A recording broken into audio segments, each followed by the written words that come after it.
इस करकराती ठंड में बच्चे हो या बड़े हो या जवान हो या बूढ़े हो, बस एक लड्डू बना के खा लो तो सारी की सारी दर्द खत्म हो जाएगी और गर्मी इतनी मिलेगी कि आपको ठंड का एहसास ही नहीं होगा। तो हाँ दोस्तों, मैं आज बात कर रही हूँ।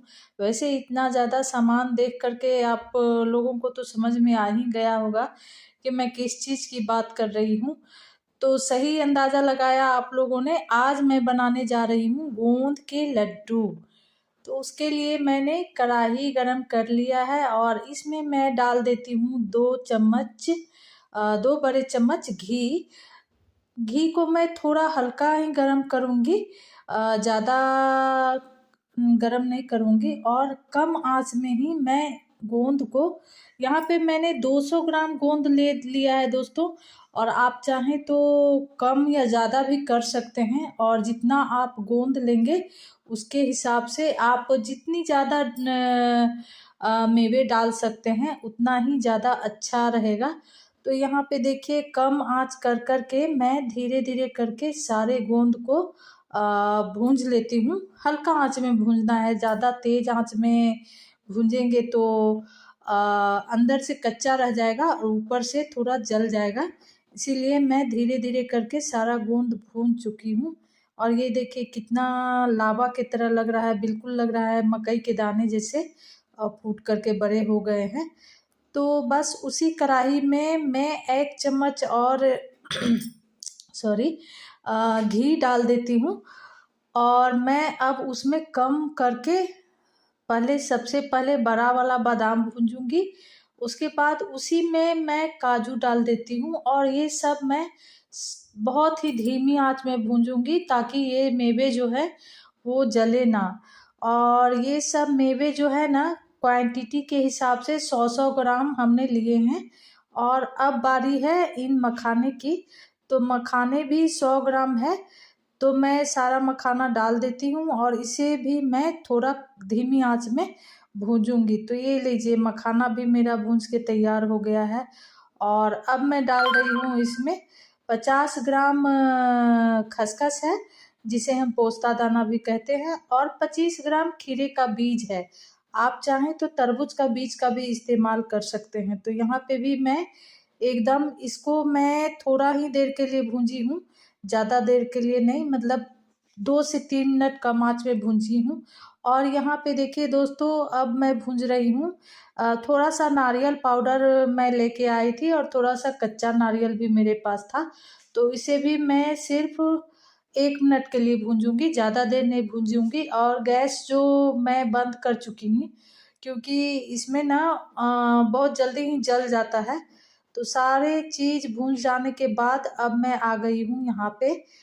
सबसे पहले मैं मिक्सर ग्राइंडर में गोंद को पीस लेती हूँ। वैसे तो इसे दरदरा कूट सकते हैं, लेकिन मैं अभी मेरे पास ओखली नहीं है, तो मैं अभी जल्दीबाजी में हूँ तो इसे पीस करके ही बना रही हूँ।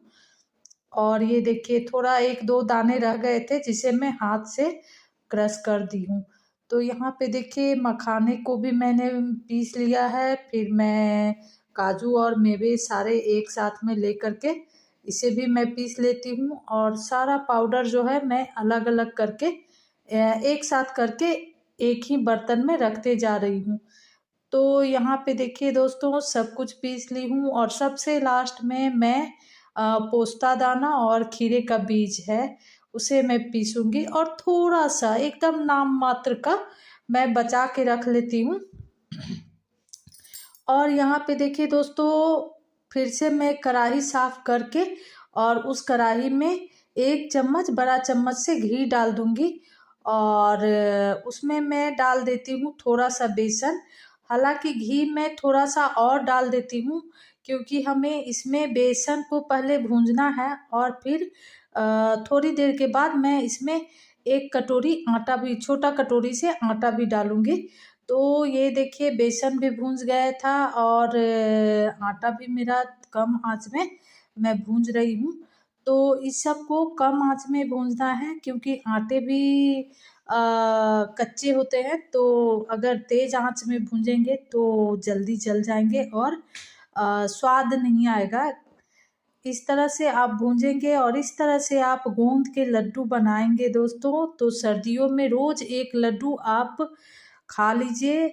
उससे आपके पूरे जो भी जोड़ों का दर्द होता है या फिर ठंडी लगती है, ऐसा कुछ नहीं होगा। आप बिल्कुल फिट और तंदुरुस्त रहेंगे।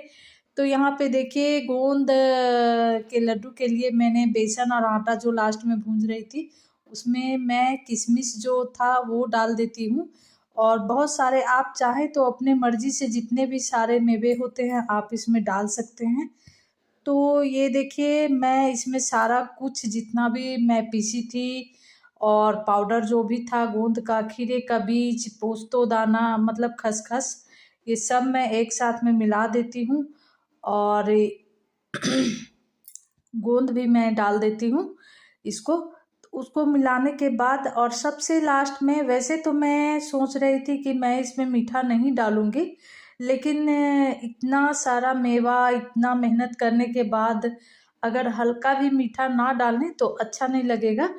तो ये मिलाने के बाद अब मैं ले आती हूँ यहाँ पे 200 ग्राम खजूर। तो खजूर भी वैसे तो ठंडी में आप ऐसे भी खजूर 1-2 खजूर पानी के साथ में या दूध के साथ में खा सकते हैं। तो जो थोड़ी बहुत गुठलियाँ रह गई थी उसे मैं तोड़ देती हूँ इसके अंदर ही। और ये देखिए दोस्तों, खजूर को मैं पहले से ही बीज निकाल के उसे छोटा छोटा काट करके रखी थी, फिर भी एक दूसरे से चिपक गए थे।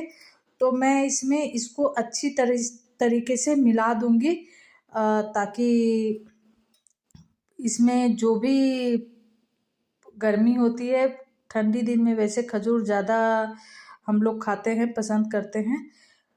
और यहाँ पे देखिए सब कुछ मिल चुका है। और ये जो था आटा और बेसन का घोल, उसमें मैं थोड़ा सा 200 ग्राम लगभग गुड़ मेल्ट कर लेती हूँ और उतना ही डालूँगी, क्योंकि ज़्यादा मीठा वैसे हम लोग उतना ज़्यादा पसंद नहीं करते हैं। और ये जो है ना, इसमें खजूर मैं डाली हूँ तो खजूर भी मीठे ही होते हैं।